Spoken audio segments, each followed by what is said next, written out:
Yang pertama, dan ini yang paling dikenal orang, neraka Jahannam atau naru Jahannam. Siapa yang dijelaskan Allah akan menjadi penghuni neraka Jahannam ini? Pertama dalam surah Al-Ankabut ayat 68. Wa man azlamu mimman iftara 'ala Allahi kadziban aw kadzdzaba bil haqqi lamma ja'ahu. Alaysa fi jahannam maswal lil kafirin. Adapun orang-orang yang zalim kepada Allah, mendustakan ayat-ayat Allah dan mendustakan kebenaran setelah datang kebenaran itu, bukankah neraka Jahannam merupakan tempat kembali bagi orang-orang kafir? Jadi dalam Al-Ankabut ayat 68 ini dijelaskan, penduduk neraka Jahannam itu pertama adalah orang-orang kafir. Siapa orang kafir? Menurut keyakinan akidah kita, setiap orang di luar Islam adalah kafir. Kemudian yang kedua, dalam surah Al-Hijr ayat 42 dan 43, penduduk neraka Jahannam itu, inna ibadi laisa laka alaihim sultanun illa man ittaba'aka minal ghawin wa inna jahannama la maw'iduhum ajma'in. Sesungguhnya hamba-hambaku tidak akan bisa kamu kuasai, hai iblis, kecuali mereka yang mengikuti tipu dayamu. Sesungguhnya neraka Jahannamlah tempat mereka seluruhnya.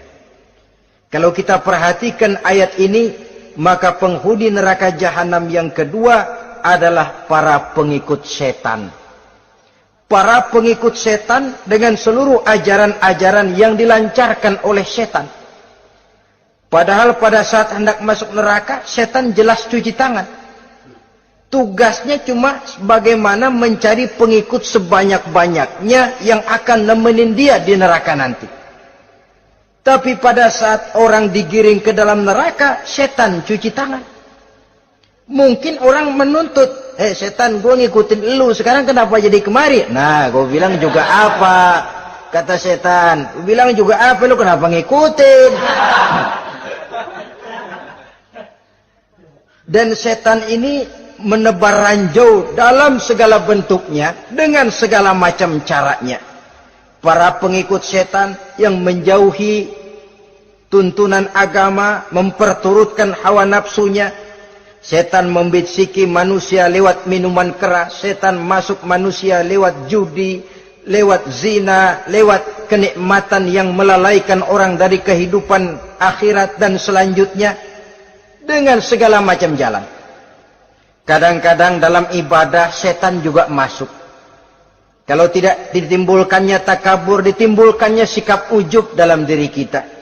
Timbul rasa diri lebih benar dari orang lain. Dan ini jelek. Timbul rasa nganggap enteng orang lain. Itu kan ujub. Nggak dikelihatannya orang. Cuma hatinya aja ngomong sendirian. Kalau gue lihat di kampung ini nggak ada yang kayak gue. Bayangnya kayak ibadahnya kayak udah aing pang paling nak ya di dia. Itu juga bisikan iblis. Dan dia tidak segan-segan mengaku jadi Tuhan iblis itu. Dan ini diceritakan dalam kehidupan Sayyidus Syekh Abdul Qadir Jailani. Ketika beliau sedang ibadah di mihrab dalam masjid, datang seberkas sinar. Sinar itu ngomong, ya Abdul Qadir ana rabbuk. Hai Abdul Qadir, aku Tuhanmu, kata cahaya tadi. Sudah cukup kamu ibadah Abdul Qadir. Sembayangmu udah banyak, puasamu udah banyak, jihadmu cukup. Maka mulai sekarang berhenti dah ibadah. Aku bolehkan kepada kamu segala yang dilarang. Cuma yang didatangi Syekh Abdul Qadir. Sehingga mendengar cahaya tadi ngomong begitu, beliau ambil kasut sendal, disambitnya cahaya tadi, idhab ya la'in. Pergi laknat terkutuk iblis kamu. Masa saya disuruh berhenti sembahyang karena hati saya sudah baik? Kalau hati sudah baik lalu boleh berhenti sembahyang, mestinya yang paling dulu berhenti sembahyang Nabi Muhammad, sebab beliau orangnya paling baik. Tapi Nabi hatinya baik, sholat jalan terus, hukum halal haram berlaku. Ini kadang-kadang orang sekarang baru ibadah dikit banget merasa dapat bisikan katanya, wangsit. Ya berhenti sembahyang madep ngulon, madep ngudik sembahyang. Bikin ajaran yang aneh-aneh. Nah kalau satu orang boleh dapat wangsit, saya juga boleh dong ngomong dapat wangsit. Saya juga boleh dong mendirikan aliran kepercayaan. Saya ngilang dulu dari kampung saya kira-kira 3 tahun. Saya nyepi di kaki Gunung Salak, pulang piara jenggot, pakai belangkon. Di depan nama saya pakai embel-embel mbah. Saya ngaku dapat wangsit di Gunung Ano, mewahyukan kepada saya ano. Saya cari murid yang fanatik. Saudara-saudara kaum muslimin rahimakumullah, setan membisiki manusia hatta kita sedang ibadah sekalipun dibisikinya. Caranya, mula-mula dia bisikin, lu sembahyang buru-buru dah. Buru-buru udah. Akhirnya apa? Rukuk kita nggak sempurna, sujud kita nggak lengkap, tumak ninah kita kurang, bacaan kita tajwidnya nggak kena. Kalau itu bisa kita atasin, kita sembahyang sebagaimana yang seharusnya, dia bisiki lewat jalan lain lagi. Suruhnya yang pendek-pendek aja dah. Atau habis sembahyang udah sigrah, udah jangan pakai wirid, jangan pakai zikir. Dengan segala macam jalan. Dibisikinya was-was ke dalam diri kita. Sehingga ada satu riwayat walaupun dhaif, tapi ini baik untuk dijadikan pelajaran. Konon iblis itu kalau subuh keliling dia. Bawa kulit kambing, jarum, sama tepung. Ditanya orang, iblis ini buat apa? Oh, kulit kambing. Gunanya tahu nggak? Kalau begitu subuh, sudah muazin bilang, as-salatu khairum minan naum. Salat lebih baik daripada tidur. Maka ini kulit kambing mulai aku hamparkan buat hamba-hamba Muhammad. Jadi begitu dengar azan, cuma udah bikin anget udah tidur. Kenapa? Kulit kambing belis masuk.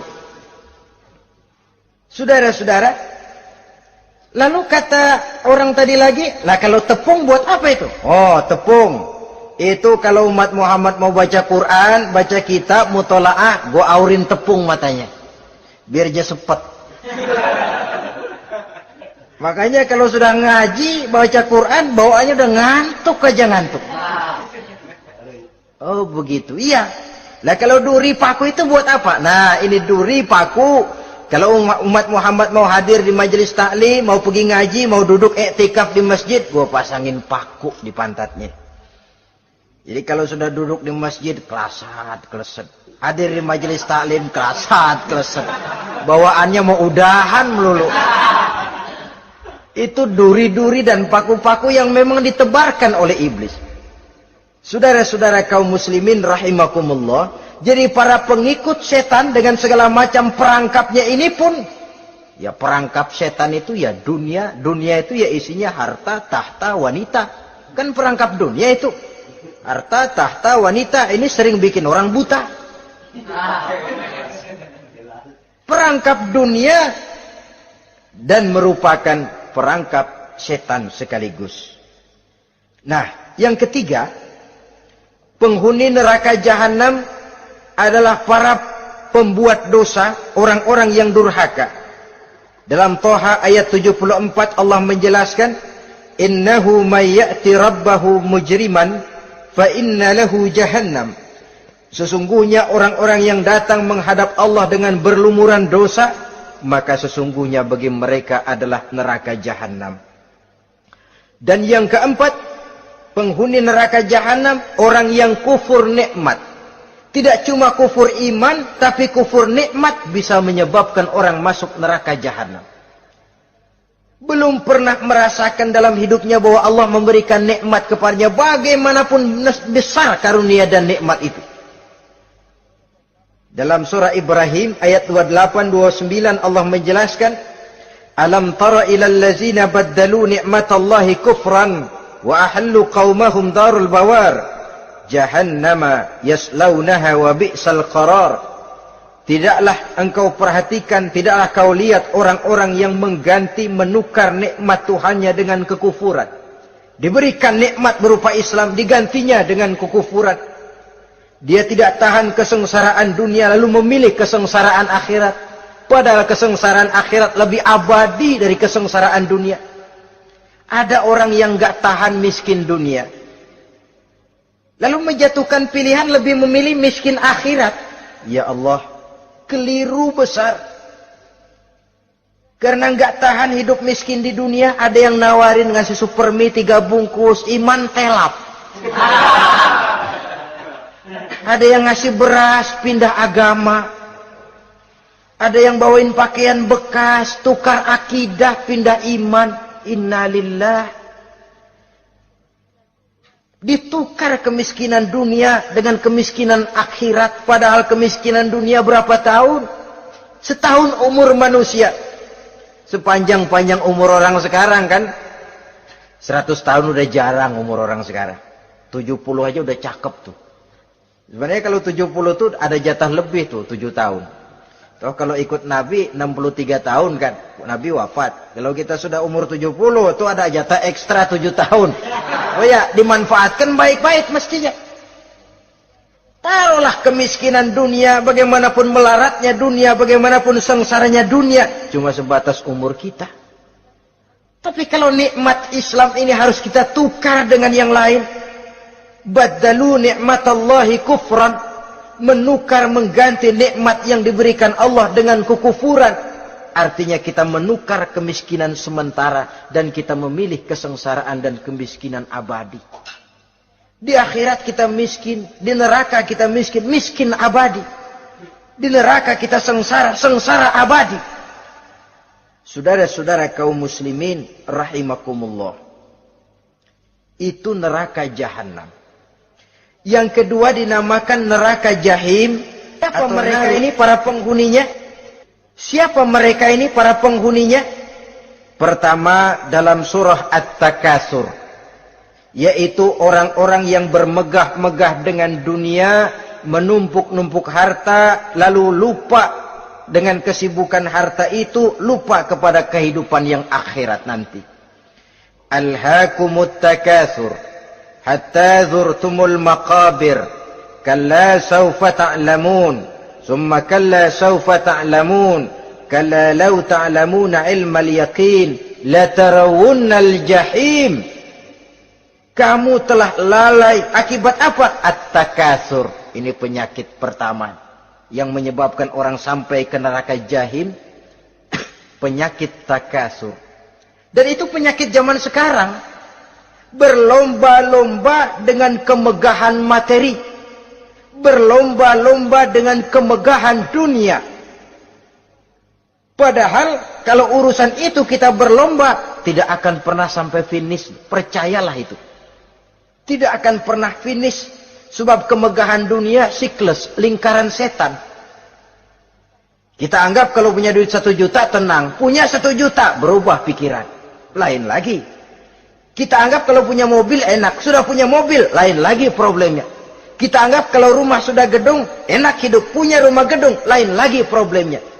Makanya pesan Nabi kalau ingin hidup tenang, urusan dunia lihat ke bawah, urusan akhirat lihat ke atas. Sering dicontohkan kalau punya mobil, bilang alhamdulillah kita punya mobil, tangga kita cuma punya motor. Kata yang punya motor, syukur banget kita punya motor, tangga kita punya sepeda doang. Kemana-mana kekeejek mulu. Dayung. Kata yang punya sepeda, alhamdulillah kita punya sepeda, tetangga kita cuma jalan kaki, kemana-mana ngetuk mulu. Kata yang jalan kaki, alhamdulillah masih bisa jalan, tangga kita sebelah lumpuh bertahun-tahun nggak kemana-mana. Kata yang lumpuh, alhamdulillah masih hidup, tangga kita kemarin mati nggak balik lagi. Itu dalam urusan dunia. Sehingga sifat takatsur ini hilang. Tapi urusan akhirat, lihat ke atas. Kalau dia begitu sibuknya bisa jaga sholat, kenapa saya tidak? Kalau dia hidupnya sederhana, rajin sedekah, kenapa saya yang lebih kok enggak sanggup? Kalau dia bisa baca Quran, kenapa saya enggak? Lalu timbul gairah ingin mencontoh. Mencontoh orang dalam urusan ibadah, menimbulkan ketenangan jiwa. Dan itu ada garis finishnya. Tapi kalau yang lumpuh lihat yang bisa jalan lihat yang naik sepeda, yang sepeda punya lihat motor, sudah punya motor lihat mobil, lihat pesawat terbang, pesawat lihat kereta api. Kapanlah awak nih mau bersyukur? Yang ada kurang saja, padahal nikmat itu tidak pernah berhenti. Bukan dilarang orang kaya, tetapi perlombaan memperkaya diri itu yang dilarang. Karena kalau sudah perlombaan namanya jor-joran sifatnya. Prinsipnya tujuan menghalalkan cara ini yang dijaga oleh agama. Saudara-saudara, selain penyakit takasur yang menyebabkan orang sampai ke neraka jahim, juga perbuatan durjana. Dalam Al-Infitor ayat 13-14, Innal abrara lafi na'im wa innal fujjara lafi jahim. Orang-orang yang berbakti, berbuat kebajikan, mereka akan mendapatkan neraka surga naim. Tetapi orang-orang yang fujar, durjana, kurang ajar, durhaka, lafi jahim, mereka akan mendapatkan neraka jahim. Lalu siapa lagi penghuni jahim itu? Orang-orang yang menentang dan menantang ayat-ayat Allah. Wallazina sa'au fi ayatina mu'ajizin ulaika ashabul jahim. Dan orang-orang yang berusaha menantang ayat-ayat Allah sehingga melemahkan orang-orang yang mau mengikuti rasul-rasul Allah. Menantang ayat Allah dan membuat lemah orang yang mengikuti rasul, melemahkan semangat orang yang mau mengikuti khitah dan perjalanan rasul. Lu mau bangun masjid, iya. Berabe, berat, jangan. Siano aja kapok. Majelis taklim, pahit. Ngaji, berat, melemahkan ini. Sudah dia rusak, merusak lagi. Kalau rusak kan cuma sendirian.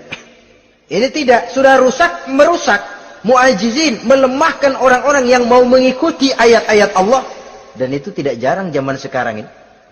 Orang yang melemahkan semangat kita dalam berjuang menegakkan kebenaran. Kita yakin Islam agama yang benar. Kita yakin Islam agama yang sempurna. Ada saja orang yang melemahkan semangat kita.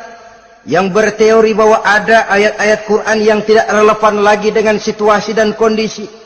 Yang berteori bahwa Nabi Muhammad cuma sebagai manusia biasa. Yang tidak terlepas kemungkinan dari salah. Pendeknya melemahkan nilai-nilai semangat kita untuk memperjuangkan Islam ini. Ini pun termasuk mu'ajizin. Mereka akan menemukan nanti di akhirat kapling di dalam neraka yang dinamakan neraka jahim. Na'udzubillah summa na'udzubillah. Yang ketiga, saudara-saudara, di antara nama neraka itu adalah neraka hawiyah. Siapa penghuni neraka hawiyah ini? Dalam surah Al-Qari'ah ayat 8-11 dijelaskan secara simpel, wa amma man khaffat mawazinuhu fa ummuhu hawiyah. Adapun orang-orang yang ringan timbangan kebaikannya, maka tempatnya adalah neraka hawiyah. Artinya orang ini lebih berat timbangan kejahatannya, sedikit kebaikannya sehingga jadi ringan di timbangan akhirat nanti. Salat, puasa, zakat, tapi dosa yang dikerjakan masih lebih banyak ketimbang kebaikan yang dikerjakannya itu. Maka orang semacam ini apabila tidak mendapat syafaat, maka dia akan masuk ke dalam neraka yang namanya neraka hawiyah. Lalu yang keempat, neraka wail. Dalam surah Al-Ma'un ayat 1-7, garis besarnya yang mendapat neraka wail adalah para pendusta agama. Siapa sih pendusta agama itu? Ara'aita allazi yukazzibu bid-din.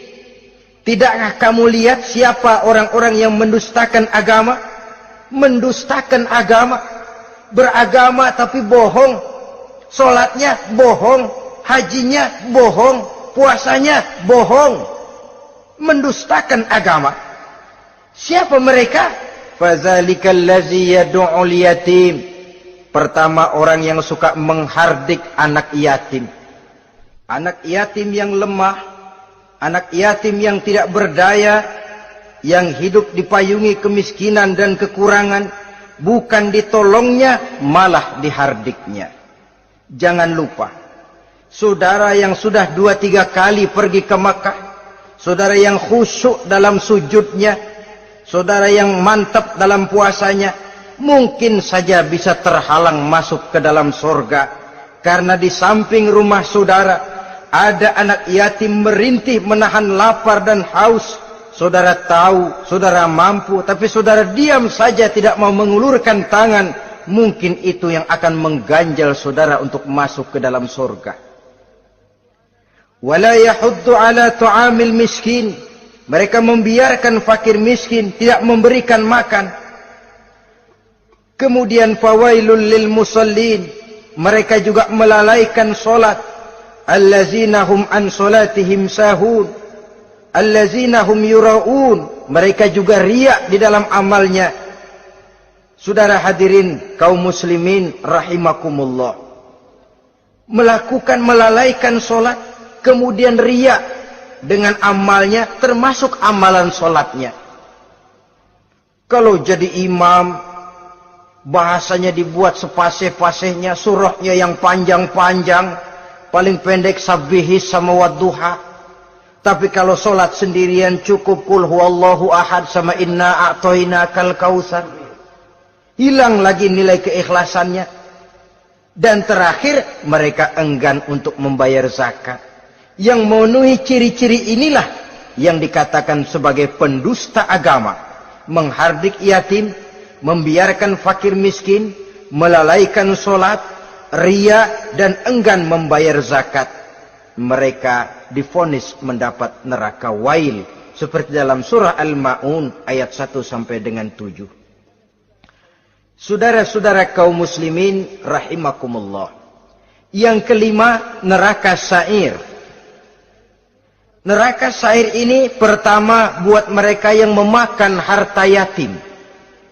Kalau tadi tidak mau membantu, ini malah membantu tapi tujuannya malah ngobyekin anak yatim. Mereka yang memakan harta yatim dalam An-Nisa ayat 10. Innal ladzina ya'kuluna amwalal yatama zulman innama ya'kuluna fi butunihim nara wa sayaslawna sa'ira. Sesungguhnya orang-orang yang memakan harta anak-anak yatim dengan zalim, mereka sebenarnya telah memakan neraka, memasukkan api neraka ke dalam perutnya. Mereka akan dilontarkan ke neraka sa'ir.